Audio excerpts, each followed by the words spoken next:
Assalamualaikum warahmatullahi wabarakatuh. Saya Putri Widyaningsih dari kelas Peternakan B 2019 dengan NIM 1903061116. Di sini, saya akan menjawab jawaban dari ujian akhir semester dari mata kuliah Produksi Ternak Unggas yang diajar oleh dosen Ibu Tati Widianasari. Yang pertama adalah saya akan menggambar sistem pencernaan atau traktus digestivus dari ternak ayam.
Ini uang 7.200.000 ya.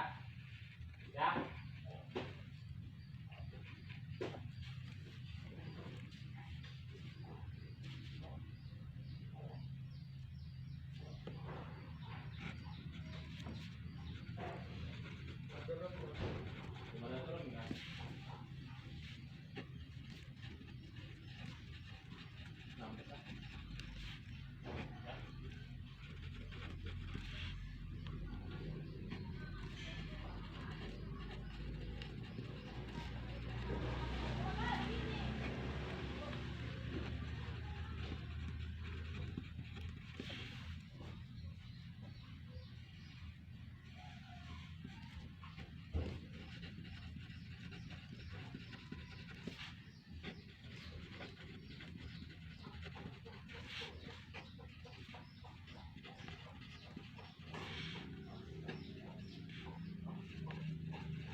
Nah, berikut merupakan gambar dari traktus digestivus pada ayam. Yang pertama itu adalah rostrum. Jadi, rostrum ini adalah paruh. Fungsinya itu untuk mengambil makanan. Di rostrum ini ada maksila, rahang atas, dan mandibula, rahang bawah. Kemudian di dalamnya itu ada palatum durum atau langit-langit mulut. Lalu juga ada kelenjar air liur atau glandula salivarius. Kemudian, setelah dari rostrum, maka akan masuk ke esofagus. Esofagus ini fungsinya adalah untuk tempat saluran makanan. Dia bentuknya mulus, lurus. Kemudian masuk ke crop atau tembolok. Crop atau tembolok ini merupakan tempat penyimpanan makanan sementara. Disinilah terjadi proses pencernaan karbohidrat yang pertama, dibantu oleh glandula salivarius. Kemudian setelah itu masuk ke proventriculus. Proventriculus ini penghubung antara crop dengan ventriculus. Lalu masuk ke ventriculus atau gizzard. Nah, di ventriculus ini nanti akan ada grid. Grid itu seperti batu kerikil. Dia ini fungsinya untuk menghaluskan makanan. Kemudian setelah itu akan masuk ke intestinum. Di intestinum nanti akan ada duodenum. Duodenum ini batasnya yang masih menempel di pankreas.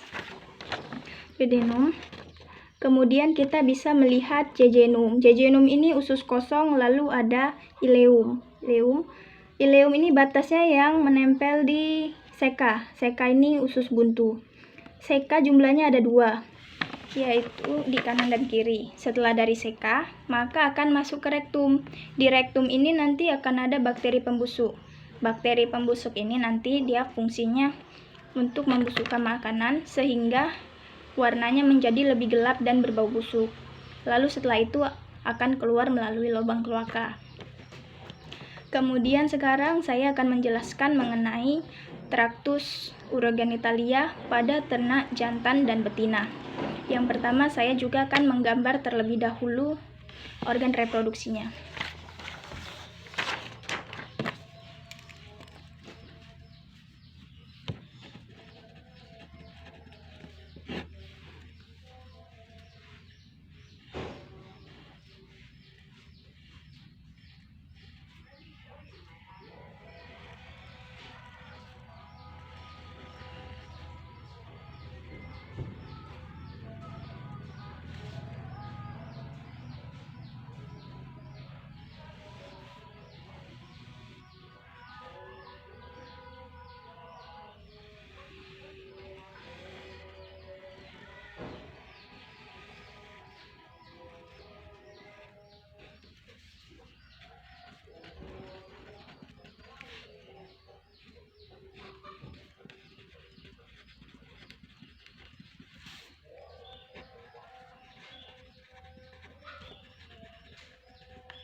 Nah, ini merupakan gambar dari organ reproduksi jantan dan betina.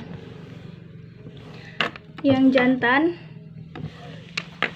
dan ini yang betina. Jadi kalau untuk organ reproduksi jantan itu yang pertama ada epididymis. Epididymis ini merupakan tempat pembentukan sperma. Kemudian ada yang pertama ada testis. Testis merupakan tempat pembentukan sperma, lalu ada epididymis. Epididymis ini tempat untuk menyalurkan sperma. Lalu ada ductus deferens. Ductus deferens ini tempat untuk keluarnya sperma ke kloaka. Kemudian untuk yang betina. Untuk yang betina itu yang pertama ada infundibulum. Infundibulum ini fungsinya untuk menangkap yolk. Kemudian ada magnum.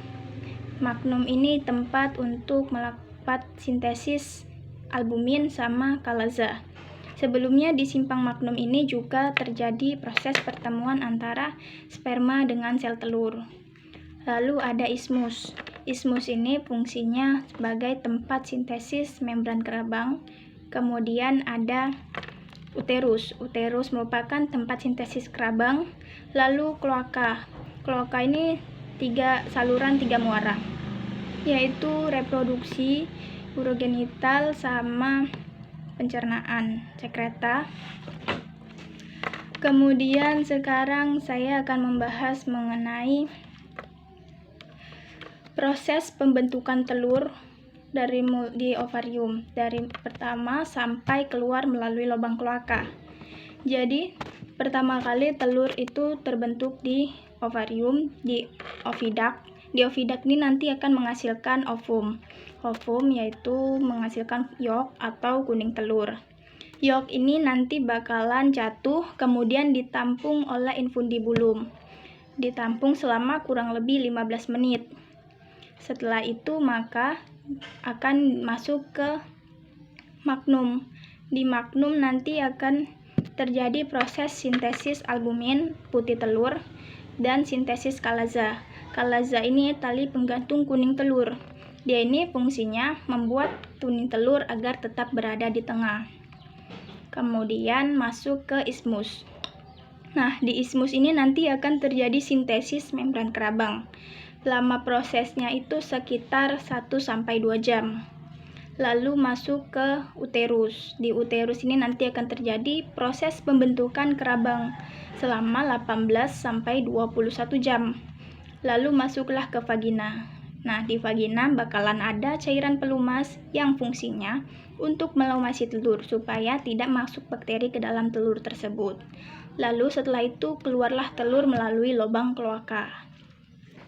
Kemudian sekarang saya akan membahas mengenai sintesis yolk dan albumin.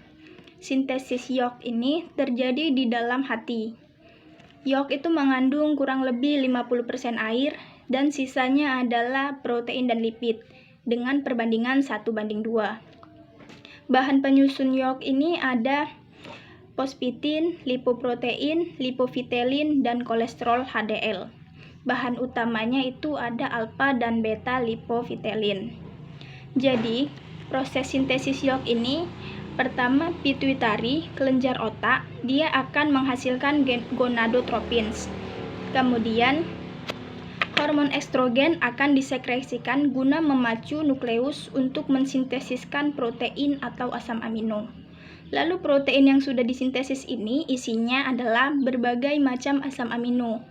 Kemudian membentuk fitologenin. Nama prosesnya fitologenesis. Isinya itu nanti akan ada lipoprotein, lipofitelin, fosfatin. Semua ini akan bersatu membentuk granula atau folikel yolk. Kemudian sekarang kita akan membahas mengenai sintesis albumin. Sintesis albumin. Albumin ini terjadi di magnum. Bahan penyusunnya itu ada ovalbumin, ovotransferin, ovomukoid, ada lisosom, serta alfa dan beta ovomucin. Jadi pertama itu di nukleus ada bahan berupa DNA dan RNA. Kemudian masuk ke ribosom. Di ribosom dalam bentuk mRNA, yaitu mRNA ribosom kompleks ditambahlah dengan kompleks asam amino membentuk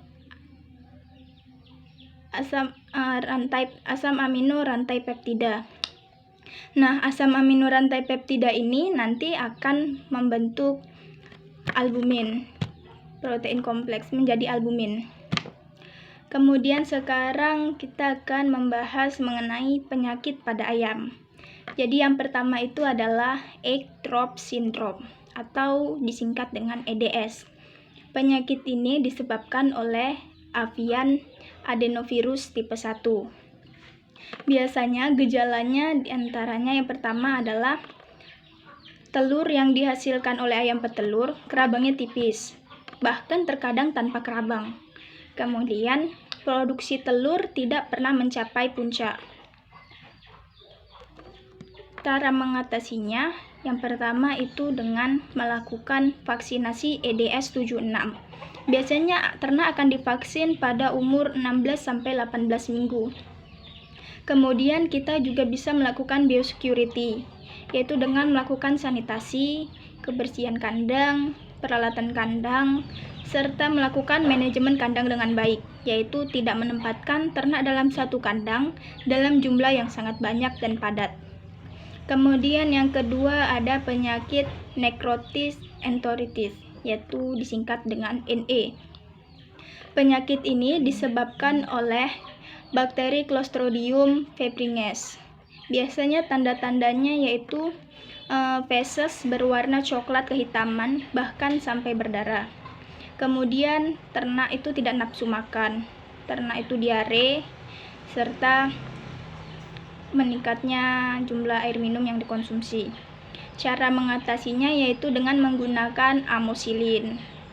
Lalu yang ketiga itu ada penyakit leukositozoonosis. Nah, penyakit ini disebabkan oleh protozoa Leukocytosis sp. Biasanya tanda-tanda ternaknya itu ternaknya lemas, kemudian muntah darah, tidak nafsu makan, jumlah air minum yang dikonsumsi meningkat, diare. Cara mengatasinya yaitu dengan menghindari genangan air di kandang. Lalu, kita juga harus melakukan pembersihan terhadap semak belukar atau rumput yang ada di sekitar kandang. Melakukan biosecurity, menjaga kebersihan dan sanitasi kandang. Kemudian untuk penyakit yang terakhir, ini adalah penyakit mycotoxicinosis. Penyakit ini itu disebabkan oleh jamur mycotoxin. Biasanya ternak yang terlalu banyak mengonsumsi pakan yang mengandung jamur ini dapat menyebabkan muntah darah, lemas, bahkan kulit ternak tersebut akan kebiruan dan fesesnya berwarna hijau. Cara menanganinya yaitu dengan melakukan fumigasi. Kemudian kita harus melakukan pengecekan ketat terhadap pakan ternak tersebut, terutama yang berbahan dasar jagung. Lalu kita juga harus melakukan rutinitas pengecekan pada gudang penyimpanan pakan. Demikian hasil penjelasan saya mengenai jawaban ujian akhir semester mata kuliah produksi ternak unggas. Terima kasih.